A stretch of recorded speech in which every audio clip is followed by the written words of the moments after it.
The last man standing is Max Baer Jr. The man we knew as Jethro Bodine is finally prepared to retire from the show at the age of 88.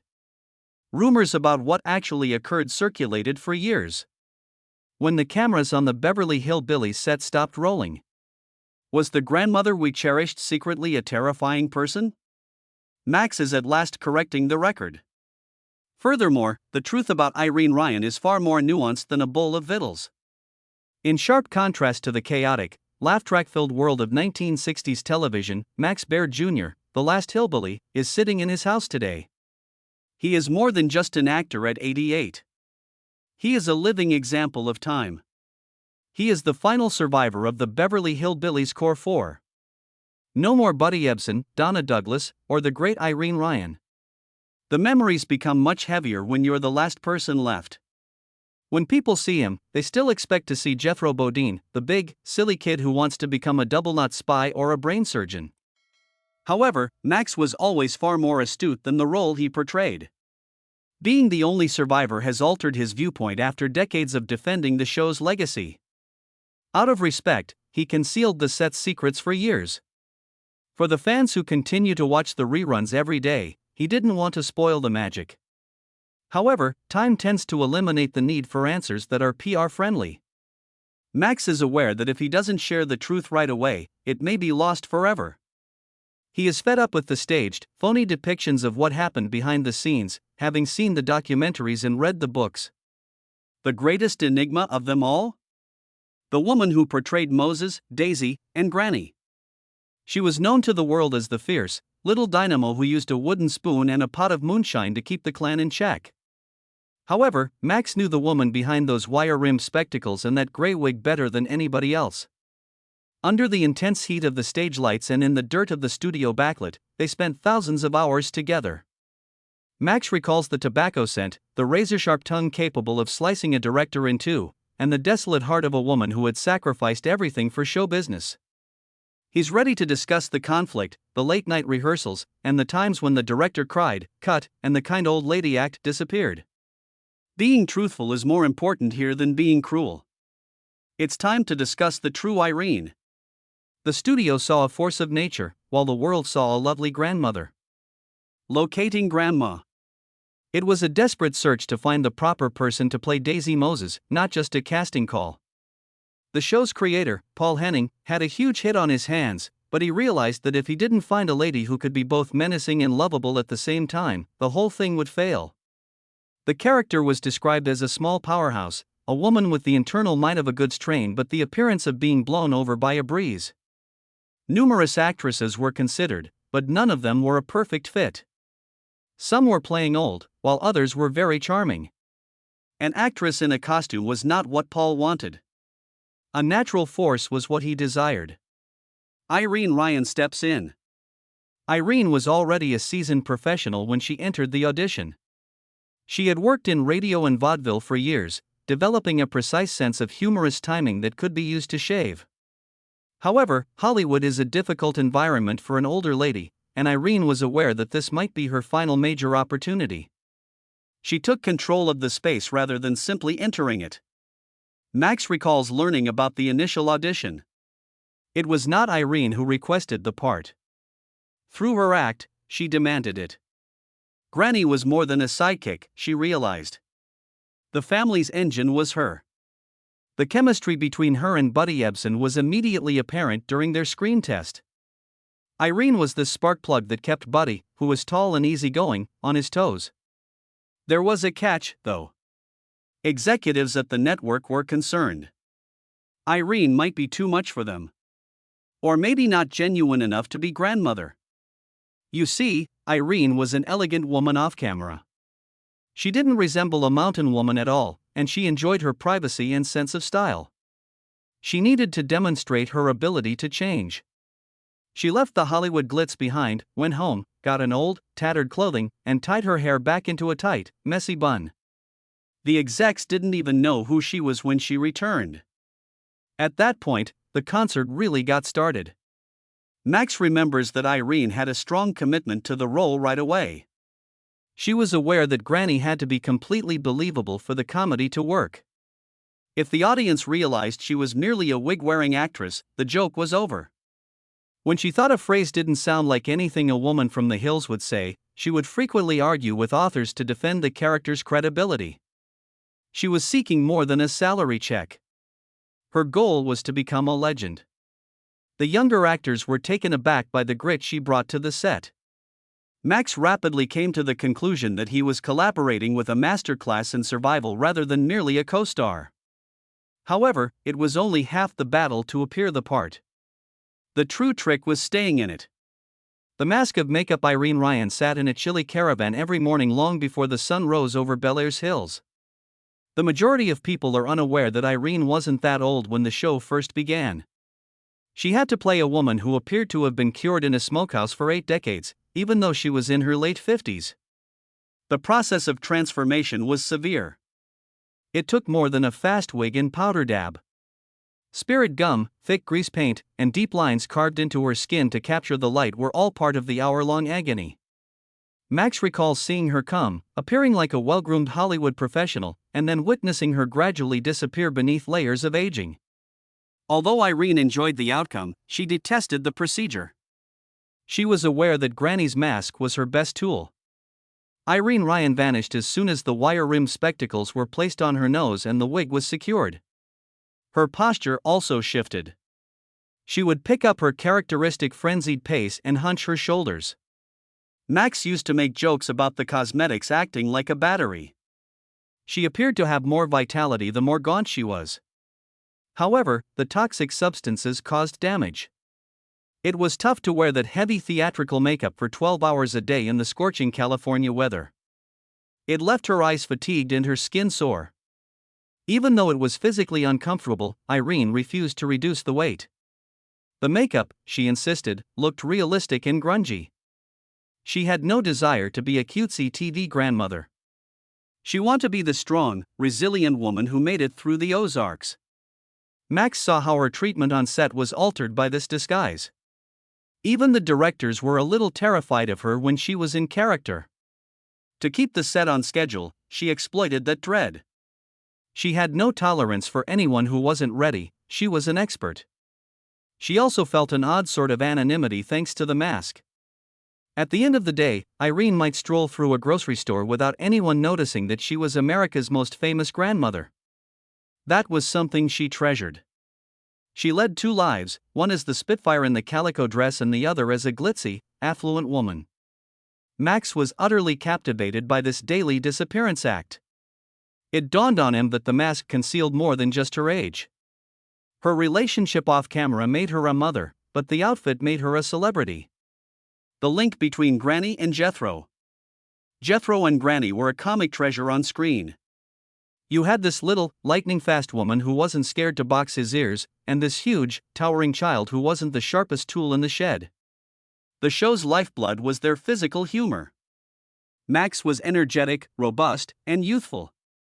Irene, on the other hand, was an experienced professional who understood exactly how to take advantage of his bulk. However, something much more profound was taking place away from the cameras and the enormous mansion set. Irene became the calm hand on Max's shoulder as he navigated the rapid surge of stardom in his 20s. She took him under her wing in a way that profoundly altered his life, not merely acting as his grandma. Irene was the one who taught Max the ropes of show business, Max recalls. As the rest of the group laughed at the jokes, Irene was whispering in his ear about lighting, camera angles, and career protection. Others were too preoccupied with laughing at the Jethro persona to notice the promise she saw in him. After a take, she would pull him aside and advise him whether he needed to improve his timing or if he was being lazy. It was a mentorship that was rough love. No smoke was blown up his skirt by her. She told him if he made a mistake. However, Max valued her small nod of appreciation more than any fan mail did if he performed a scenario flawlessly. Their friendship, however, was much more special. Frequently, they would eat lunch together while seated away from the cruise commotion. Max would glimpse the true woman during those calm times when the grandmother character would vanish. She spoke with him her years of traveling in vaudeville, the heartache of the business, and the loneliness that frequently accompanies stardom. Max then took on the role of guardian. Max would frequently carry Irene across the muddy areas of the backlit or make sure she had a chair ready the moment the lights went out because she was so small and the filming schedule was so demanding. She turned into his brain, and he became her muscle. You can't pretend to be affectionate in front of the camera. Max now acknowledges that throughout those 9 years, he most likely spent more time with Irene than with his own family. To express exactly what they were thinking, they invented a gesture, a look, or a shorthand language. Irene was the one who advised Max to accept the dumb guy stereotype that had begun to accompany him, but never to believe it. She reminded him that a very clever actor was needed to play foolish.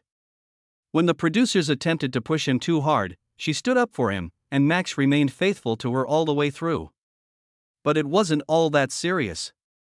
Together, they had a blast. Max would laugh uncontrollably in between takes at Irene's nasty, dry sense of humor. She enjoyed making fun of the ridiculousness of their achievements. Here they were, two actors making more money than they could have ever imagined while posing as impoverished mountain people. Max attributes his sense of groundedness to Irene. She demonstrated to him that it was possible to be a huge celebrity and still be a professional who understood every cue and arrived on time. She was more than a co-star to Max. She served as the mooring that prevented his ship from slipping away in the wild world of Hollywood in the 1960s. However, a more sinister reputation was beginning to emerge behind the camaraderie and the laughter. The challenging title. In the world of classic TV, there's a term people love to fling about when a lady knows what she wants. Difficult. As the Beverly Hillbillies climbed to the top of the charts, the rumors started. People said Irene Ryan was a menace on wheels. They said she was demanding, that she had a temper, and that she was impossible to please. Because Max was the one closest to her, he heard it all. He observed how some of the crew members would roll their eyes when she began behaving out, and how guest stars would shudder when they had to perform a scene with her. Max, however, disagrees with those rumors. He didn't think Irene was being challenging. In a room full of amateurs, she was acting like a professional. Irene was from the vaudeville old school. You didn't need if you weren't ideal in that planet. She brought that same vitality to the set each and every day. If someone didn't take the craft seriously, forgot their lines, or arrived late, she had no tolerance. Max recalls instances in which a director would attempt to give her a note that didn't make sense for the role, and Irene would quickly cut them off. She had no intention of being a diva. Because she knew Granny better than anyone on the globe, she was acting in this way. Like a mother bear, she defended that character. She pointed out whether the writing was sloppy. She insisted that they fix any poor lighting. According to Max, there have been rumors that she was aloof towards her followers or angry with the media. Irene felt worn out. Wearing scratchy clothes and a heavy wig, she was an older woman who worked 16-hour days. Unlike some actresses, she lacked the off switch. She usually concentrated on the next 3 pages of dialogue she had to commit to memory when the cameras paused. Max realized that moodiness was simply a state of intense focus. Making friends or winning a popularity contest wasn't her goal. Her goal was to perform the greatest show in America. She carried the entire success of the concert on her little shoulders, and pressure like that may make anyone a little irritable. Max also notes that the industry was exclusively for boys at the time. Buddy Epson was regarded as a leader if he called for change. Irene was referred to as difficult if she insisted on a change. Max saw her use a lot of grit and a harsh tongue to deal with that double standard. To get half the respect, she understood she needed to be twice as difficult. To keep people guessing, she would occasionally employ her grandmother persona to achieve her goals, making it difficult to distinguish between the role and the real woman. It was a means of survival. She had fought her way to the top for 40 years, and she was not going to allow a poor script or a sluggish production assistant bring her down. In retrospect, Max sees that the show's longevity was precisely due to Irene's reputation for being tough. Everyone else had to live up to the high standards she set. Standing next to Irene Ryan, you couldn't be half in. Your best was what she demanded. Due to the fact that she always gave it her all. Max couldn't find a diva. He observed a woman who was not content with anything. Back then, he respected her for it, and now he appreciates her much more. She was not challenging. She was just in charge. The body was beginning to exhibit warning symptoms, but the iron will was still present. The covert disease. The atmosphere on set began to change as the series approached its final seasons. Before anyone else did, Max saw it. Irene's eyes were sparking with fire, but she was still hitting her targets and snapping out her lines. The bulky outfits appeared to hang off her small body more than usual, and she was losing weight. She remained silent, though, in typical Irene fashion. Her generation didn't whine and they definitely didn't discuss weakness. Being ill seemed like a luxury she couldn't afford. Hundreds of people in her crew were counting on her to arrive, and she wasn't going to disappoint them. Max recalls the calm times in between takes when Irene would collapse into her chair, appearing utterly exhausted. She would come to life like a professional athlete the moment the assistant director yelled, "Places." Observing the metamorphosis was horrifying. Even though she insisted she wasn't hungry, Max began to watch her more closely, frequently bringing her water or ensuring she had some food. Irene made it quite plain that the topic was off limits, even though he felt something was wrong. Not only did she not want sympathy, but she also did not want the network executives to become anxious about the health of their celebrity. In actuality, Irene was coping with the early stages of the heart problems and stroke that would ultimately claim her life. However, she dismissed it at the moment as aging. She protected herself by adopting the granny persona. If she appeared a little weaker or moved a little more slowly, folks simply thought it was part of the performance. Max didn't see it. When the cameras weren't on her, he could see how she would steady herself by holding onto the back of a chair. It was a master class in determination. The show practically required her to keep herself together. Irene didn't slow down even as the series ended in 1971. If anything, she exerted more force. She traveled the world with her act before landing a big part in the Broadway production of Pippin. Max was very anxious. He was aware of how taxing a live theater production might be, even for a young person, much less a 70-year-old woman who was privately declining. Irene would not hear it, though. She wanted to show that she wasn't just a wig-wearing hillbilly. She overcame the pain, the lightheadedness, and the exhaustion, keeping her secret hidden from the world. Up until the instant she passed out on stage. Her financial account was a different story, but she concealed her suffering to keep everyone laughing. Fame and wealth. The Beverly Hillbillies had evolved beyond a television program by the middle of the 1960s. It was an occurrence. And in her decades of travels, Irene Ryan had never experienced such prosperity. Most people thought she lived like Granny, perhaps in a peaceful home with a vegetable garden. The exact reverse was true. Irene cherished her high life. When the large checks began to come in, she knew precisely what to do with them because she had lived out of bags and played small clubs for years. She drove fancy cars, purchased a high-rise luxury condo, and dressed elegantly as soon as the calico dress was taken off. Max recalls how almost comical the difference was between Irene's real life and her life on television. Irene was building an intricate investment portfolio while Granny was yelling about pot liquor and possum intestines. When it came to money, she was extremely wise. She didn't waste it on unimportant things. She put it to use. Despite being one of the richest women in Hollywood, she never showed it out in a tacky way. For Max, it felt like she was finally receiving compensation for all the years she had dedicated to vaudeville. She was aware that wealth in Hollywood meant power and independence rather than merely luxury. But fame was a little more difficult. Irene couldn't go anyplace without people expecting her to play the grandmother role because the program was so popular. Max remembers how people would come up to her and be really surprised to see that she wasn't the vivacious grandmother from the movie, but rather a sharp, well-dressed, and somewhat private woman. The fact that she didn't speak in such high-pitched rasp in person even disappointed some people. Irene managed it with a combination of poise and a don't-mess-with-me mentality. She cherished her admirers, but her solitude was more important to her. Being on 24/7 didn't seem necessary to her. She made use of her notoriety. She was aware that as a grandmother, she was able to sit at tables that she had previously been unable to. However, she also spent that money on items no one was aware of. Till a long time later.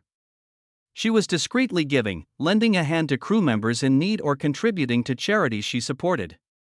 In Max's opinion, she was a lady who had finally overcome a community that typically ate people alive and then spat them out. At a time when most people were being pushed into retirement, she had reached the summit of the mountain. For Irene, money was the prize for a work well done, and celebrity was a job. She never let the hillbilly brand to determine her own value. Despite playing the most anti-Hollywood persona, Max frequently claims that Irene was the most Hollywood person on the set. She played to win, and she knew the game better than anyone else. From being a touring singer to a multi-millionaire legend, she relished every penny she made.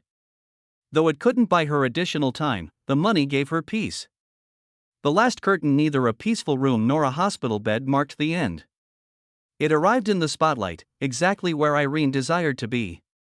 When the Beverly Hillbillies finished, Irene didn't go to sit on a rocker. She was going to Broadway. She was able to showcase her singing and dancing abilities that she had spent 50 years honing when she was cast as Berta in the musical Pippin. From a distance, Max was both scared and proud. He was aware that she was trying her hardest. Every night, she would get up on a trapeze and perform the song No Time at All, which is about making the most of life before it's too late. It was nearly impossible to handle the irony. The engine finally failed in March of 1973. In the middle of a performance, Irene had a stroke. After being hurried off stage, she continued to fight for a few more weeks. The harm was done. Max was physically struck when he learned that she had died at the age of 70. They had lost Granny to the outside world. Max felt as though he had lost the woman who had taught him how to live in a society where he was merely a joke. His memory of the burial is one of a weird time when their TV family's reality was completely destroyed. Max remained silent. At the period of widespread public mourning, he didn't want to make a phony tear or sound bite for the reporters. He was grieving the woman who used to sit with him in the mud and discuss real life. He considered how she had literally given her life to the audience by working till the very last moment. It had a noble quality, but it also had a very depressing quality. Max questioned whether she would ever be able to just be Irene because she had spent so much of her life as someone else. The end of the hillbilly era began with the death of Irene Ryan. The magic felt lost without her. That's when Max understood that the show wasn't just about an oil-stricken household. The fire that Irene brought to the screen was the subject. She was the binding agent. The weight of being a survivor began to settle in when he glanced at the vacant chair where she used to sit for makeup. Even though he was young and had a long life ahead of him, he was certain that he would never meet a companion like her. Irene had one last trick under her sleeve, but her illustrious career had come to an end. Not only did she leave a financial account behind, but she also made it possible for her name to endure long after the reruns ceased to air. Max was aware that Irene would continue to be in charge even after he died. As meticulously as she had prepared her auditions, she had also prepared her exit. She ensured that the next generation had a place before leaving the stage for the final time. The legacy: with no children of her own, Irene Ryan chose to adopt all of America's struggling actors. The public became aware of her passion for the trade when her will was read. Using a significant portion of her earnings from the show and her astute investments, she established the Irene Ryan Acting Scholarships. She had no desire for an ostentatious memorial or museum. For children who shared her passion for vaudeville, she wished to cover the cost of their education. Max always thought that was lovely. She provided the future a warmer present than nearly any other celebrity of her era, despite the fact that she was occasionally referred to as Chile or challenging. These scholarships are now among the most distinguished honors available to young theater students. The woman who portrayed Granny chose to give back, and thousands of actors have benefited from her decision. Max is thrilled that her name is still mentioned in theater departments and college corridors all throughout the nation. It is a heritage that is entirely related to Talone and has nothing to do with possum pie. What Max always knew is confirmed. Irene was a dedicated artist who brought her creations home with her. She desired for the next Irene Ryan's journey to be a little less difficult than hers. Max has had to bear the burden of the show's legacy. He has witnessed the transformation of the Beverly Hillbillies from a ridiculous farce to a part of American folklore. He marvels at how well Irene's performance still holds up when he occasionally watches the replays. She's not a parody. She's a real individual. Every frame shows the roughness, the love, and the rage. Irene is still alive, Max knows, as long as the show is broadcasting somewhere in the world.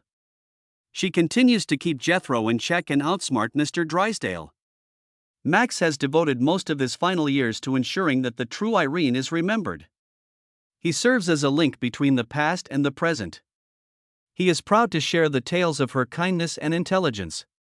He is aware that his celebrity is inextricably linked to her, and he wouldn't have it any other way. Max sees more than money in the scholarship fund. It is conclusive evidence that the stern-set lady had the largest heart in Hollywood. Her name is preserved by the scholarships, but her spirit is preserved by Max's recollections. Please subscribe to our channel for more if you liked this in-depth look. Thank you for viewing.